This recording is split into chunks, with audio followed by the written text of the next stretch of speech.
What's up, guys? It's your boy Parrish Oglesby with Uncut Gems. Man, it's been a minute. I've done a ton of Facebook Lives. I put a bunch of stuff out over the last, I think, 3-4 weeks. But I haven't done one like this where I can record something and put something out. What y'all think about this? Ace Club, Boogie, what's up? So what I'm going to do is do a quick, things I've been wanting to talk about. I really miss you guys. I miss doing this. I'm excited about doing this. I got a new phone. The first thing is, I think I did a Facebook Live for Paint the Streets Pink. I did a Facebook Live. I did not do my Uncut Gem videos, so I did a live. Then I went up to Knoxville for the C. Roger Wilson, and I did a bunch of lives there, introducing the guys I've had the pleasure to bring in to the Memphis alumni chapter of Kappa Alpha Psi. That was a success. I want to thank God for those amazing men that we're introducing. Hopefully, we have something coming up big in store for the city. Let everybody know what we're talking about, what we're doing, and keep that buzz going. After that, I was talking to my daughter and my phone fell out my pocket. And guess what I did?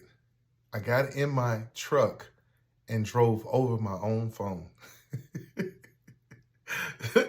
So I drove over my own phone. So I went without, I had to order a phone. And of course they didn't have what I needed. And also, I kept trying to make videos, and I've made so many videos now and took so many pictures now that I actually ran out of storage. So I had to upgrade my phone during the time when I ran over it. So, yeah. So I did all that. Then I got me a new phone, and I did a live last week with Thanksgiving for Memphis with my guy, Brian Harris, Andre Dean at Mississippi Boulevard, and serving the homeless, man. That was such a blessing. And then I did another live doing my my lemon pie, the Oglesby world-renowned lemon pie, not lemon meringue. This is like a lemon bar type pie. It's fire. I did a live, so if you want to check that out, go out there and look for it. It's your boy. And it was delicious, by the way. I got plenty of compliments. I make pies for families and family and friends. I don't know what I'm talking like. But I did all that. So it was an absolute wonderful Thanksgiving. And now here we are in December. Man, let me tell you something. First and foremost, this is the best time of the year. I know people love the summer. People love the spring. People love the whatever. But fall and winter for me is a time, because it's one of my times where I sit back and take a step back and take stock over how the year went. And the year has been exceptional. This has been the best year, one of the best years of my life. I can't, there's no exaggeration. I'm so grateful. My relationship with my family, my relationships with my friends, my relationship with the people that I work with and work for, my relationships in the community with Hope House, with Emerge Church Memphis, my relationships with my fraternity brothers, just all these relationships that I have been so supportive and so embracing and so loving and so wonderful. And this has been an exceptional year from that standpoint. All the great people, I've met some really good people this year, new people I never thought I would meet. I met some wonderful, wonderful people this year with great tender hearts, and I'm so thankful and grateful for it.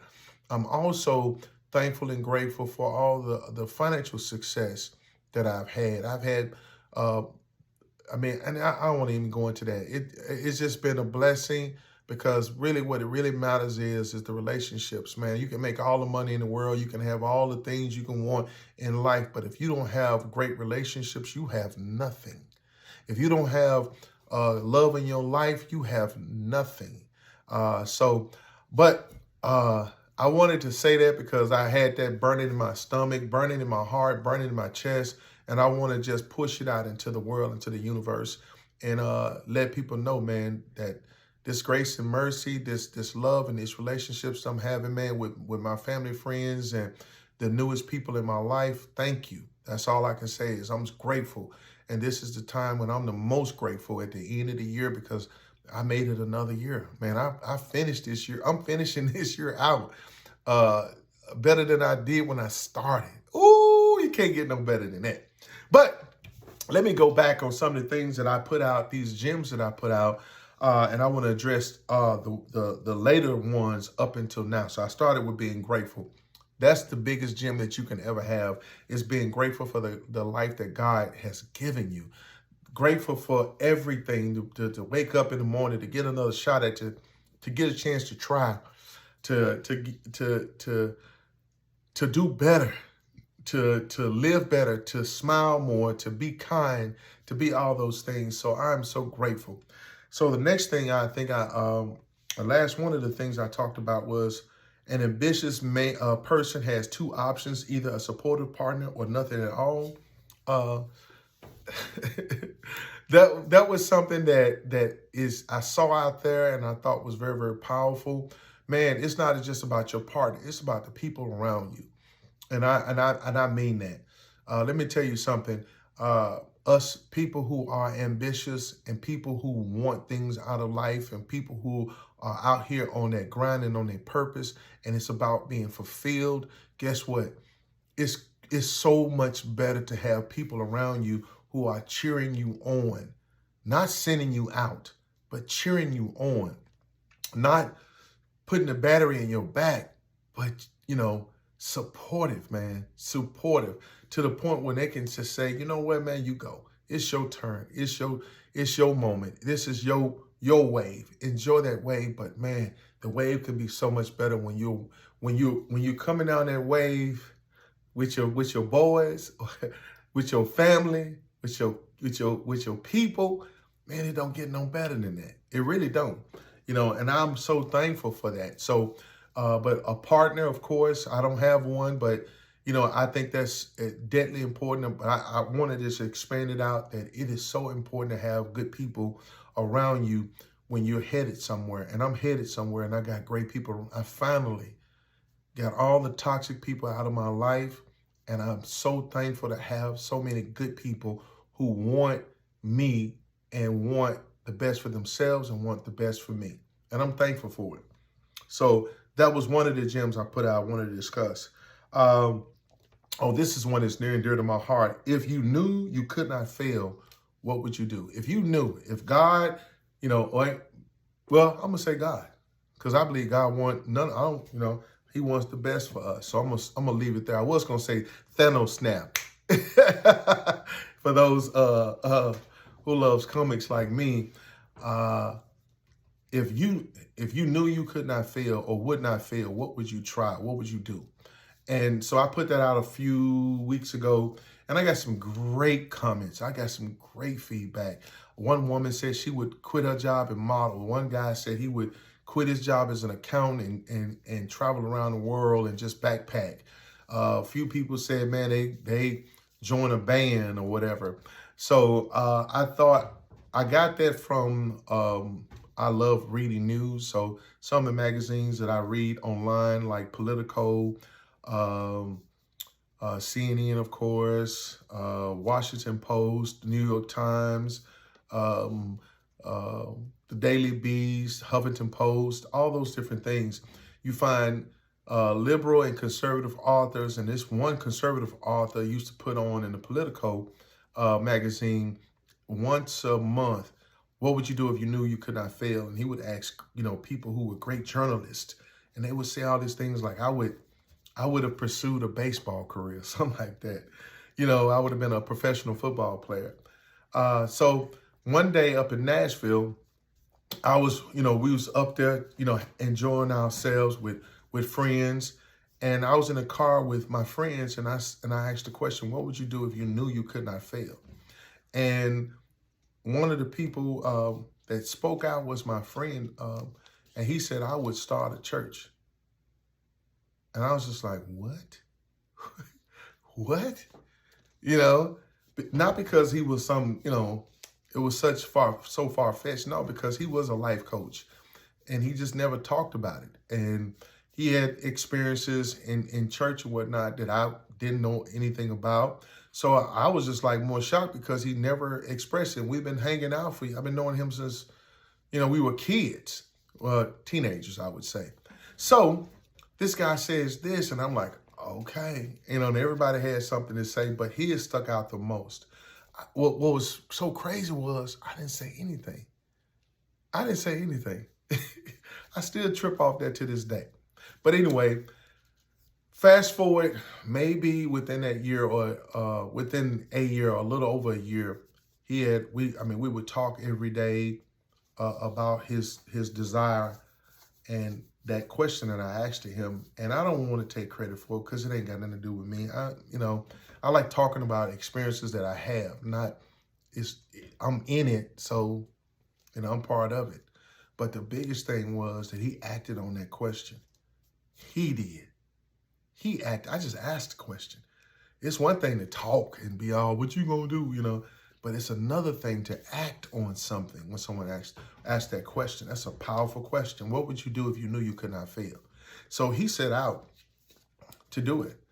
And 6 years later, going on 7 years, we have Emerge Church Memphis. Something out of nothing becomes everything. And teaching grace and mercy came from that conversation. And I'm so proud to be a part of that experience. I'm so proud to be a part of that movement that started with just a conversation. I don't take credit for it because I got it from a guy that I read every week in Politico. And I would always ask myself that question. I just asked it with, amongst friends. And he acted upon it. And that is so amazing to me. And we have such a thriving church because of his efforts and because of, being blessed. So that was the one thing I have. I'm at 12 minutes, so I'm still going to roll. I got things to do. The last one, I said, if you really want to change your life, you're either going to find a way or you're going to find an excuse. And y'all know what I think about excuses, right? Excuses are tools of incompetence used by those to build monuments of nothingness, and those who use them seldom amount to anything. Now, I always say I believe you're going to find a way. You're going to find a way. It's just about a amount of time that you find a way if you really want to make a change. And for me, it was something I really, really want to improve my life, improve the things that I'm doing in my life. And I believe in, like, one of my good friends told me, you got to change your thinking. You change your thinking, you change your outcome. And I am a great example of that because of where I come from. I'm a great example of that, what I just came out of, and thinking that, man, I don't know if I can do it this time. It's late in the game. And man, let me tell you something. This right here, changing this changes everything. So you either gonna find a way, and I'm finding a way, and I'm sending out a call to everybody to listen, that's listening to my voice. Making a change starts up here. When you make that change, everything else changes around you. You change how you think, you change your circumstances. Oh my God. So you either gonna find a way or you're gonna find an excuse. So stop, put away the excuses and just find a way. It's going to be tough sometimes. It's not going to be easy. I've said it on this channel 1,000 times, not 1,000, but a few hundred times, that, man, anything worth having or wanting or needing is worth working for. It really is. And it's also worth believing in. But you got to first believe in it. Then you work toward it. Man, and it goes from there. Now, this thing is going to be called Come On, Man. It's football season, and my boy Randy Moss, one of the greatest of all time, Hall of Famer, got this little episode on Monday. I think it's Monday Night Football called Come On, Man. Come on, man. And I have to sometimes say that when I'm talking about myself or talking to myself. Come on, man. when you think, man, this is too hard. Come on, man, you got one more in you, or when you feeling, man, this is too much. Come on, man, you got to come on, get it. You got to come on, man. So that's going to be one of the things that I want to talk about, or the thing I'm talking about now, is if you want change in your life, you got to come on, man. You got to find a way. You got to find a way. I was dealing with something today that, in my opinion, I've been struggling with for 2 months. Some work. And I'm like, I can't get it. But I kept telling myself I can't get it. I can't get it. So I started doing everything but getting it. I procrastinated. It's due next week. It's due next Wednesday. I got to present this to my team. And I kept saying, I can't get it. I just can't get it. I printed it out. I wrote it out. I attempted it. I did everything, and I just can't understand this. I couldn't get it. Or I told myself I couldn't get it. But guess what happened? Pressure. Pressure, and the simple fact I started telling myself, you can get it. You just need to sit down, focus. You can get it. You can find a way to figure this out. You can get it. And I tell you, I've been struggling with this presentation that I've been putting together for 2 months. 2 months. And I mean, every day it's sitting in front of me, and I ain't did it. I took it up to Knoxville with me and couldn't do it. I took it on the road with me. I couldn't do it. I took it over people's house. I brought it home every night. I couldn't get it done. You know why I couldn't get it done? Because I told myself I couldn't get it done. I can't figure this out. It won't come to, I kept thinking I could. I sat in my office today and I said, man, I'm going to find a way. I'm going to find a way. Now, you may say that's small, but I think that's a metaphor for the big. And it seemed, because I'm telling you, when I made my mind up and say, oh, I'm going to get this. And my first step was, I just started typing up. I just started typing up the flow chart and just said, we're going to just type this up. And I typed it up another page. And then I typed it up another page. And I typed another page until I was complete. And then it started coming to me. But I made the way. I didn't make the excuse. I made a way. It's due next Wednesday. I'm gonna present it to the team. I'm hoping it's an improved process on performance. It's an assignment that I take pleasure in getting, but man, it is a metaphor. When I finally had that breakthrough, it was a breakthrough because I thought it through first.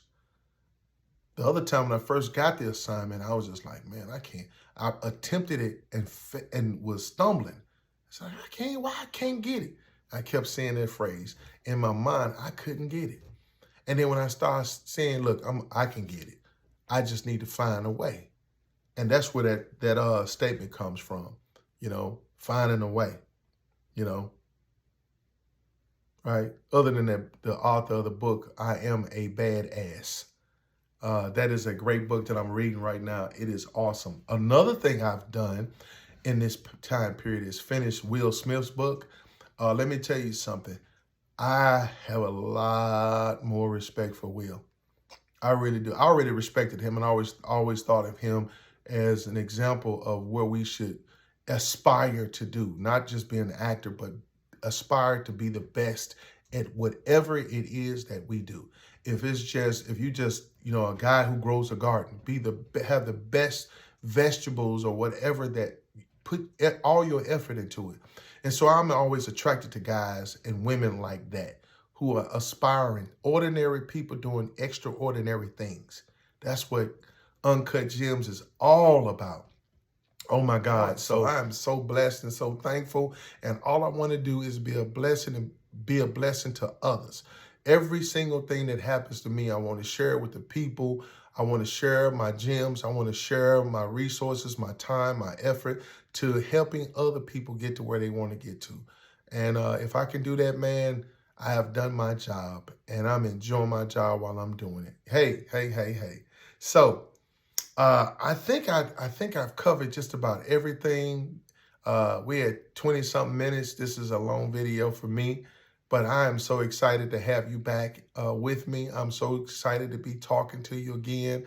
I wish you all the best of holidays. I wish you guys I hope Santa Claus drop all the gifts out there for you because I want all my gifts. Oh my goodness. Oh my goodness, guys. Y'all just wait. Y'all just wait. Happy holidays to everybody. Happy Thanksgiving for those that I miss.